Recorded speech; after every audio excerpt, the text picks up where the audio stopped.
ส้มชอบด่าเรื่องอะไรแกจะไม่ด่าเรื่องส้มเรื่องทีมงานตักใดอยู่เอ้ไอ้ทอดจำเรื่องร้านไปทีมร้านตักใด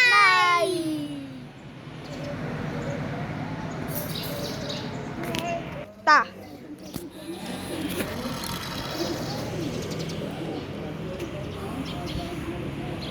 ล่างหรือสเปียน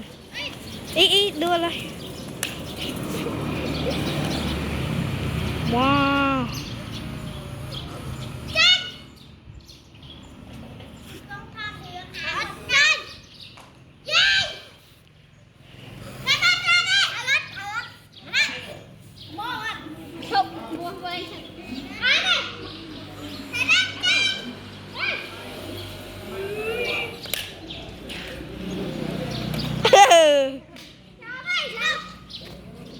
บาย